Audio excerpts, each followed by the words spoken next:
नमस्कार साथियों, आज मैं फिर हाजिर हूँ आपके बीच में एक और नए इंफॉर्मेटिव वीडियो के साथ में जिसका नाम है द सेंटेंस।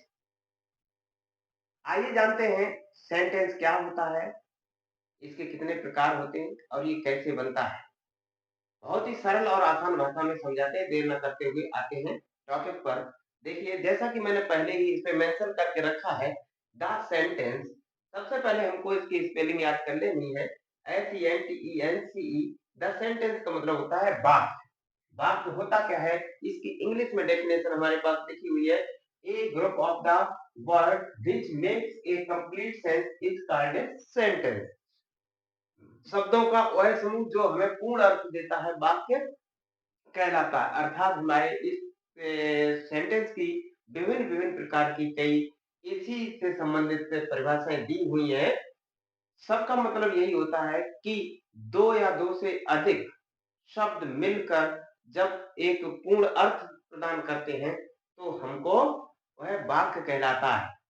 आइए देखते हैं, जैसे जैसे Ram goes to school to study। Ram पढ़ने के लिए स्कूल जाता है। इसमें 1 2 3 4 5 6 एक से अधिक शब्दों को एक साथ में मिलाया गया है, जिसका अर्थ है राम पढ़ने के लिए स्कूल जाता है। राम पढ़ने के लिए स्कूल जाता है। इसमें हमें पूरा ज्ञान हो रहा है कि राम स्कूल जाता है किस लिए। अगर हम इसी को दूसरे भाषा में अगर कह दें, गलत तरीके से लिख दें, जैसे शब्द यही रहे, हमने टू पहले लिख दिया, टू फिर लिख दिया राम, फिर लिख दिया स्टडी, फिर लिख दिया स्कूल, और फिर लिख दिया टू।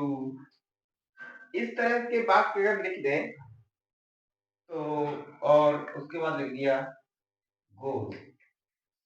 देखिए, जितने वाक्य ऊपर वाले सेंटेंस में लिखे हैं, वो जितने शब्द ऊपर वाले सेंटेंस में लिखे हैं उतने ही शब्द नीचे सेंटेंस में लिखे हैं, लेकिन नीचे वाले का कोई अर्थ नहीं है। जैसे to Ram study school to go, इसका कोई एक राइट अरेंजमेंट शब्दों का ना होकर इसका अर्थ नहीं है, इसलिए इसे हम सेंटेंस नहीं कह सकते। ये it is not a sentence, it is a sentence. ये सेंटेंस नहीं है because it's words order is not proper way. Proper way में इनके ऑर्डर नहीं है, इसलिए इसे सेंटेंस नहीं कह सकते। एक और फर्दर सेंटेंस देखते हैं। हम कहते हैं Meera Meera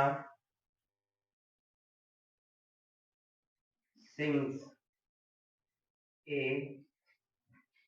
song. Meera sings a song, Meera एक गाना गाती है। अब सिंग इसी में इधर उधर कर दें, ए सिंग्स मीरा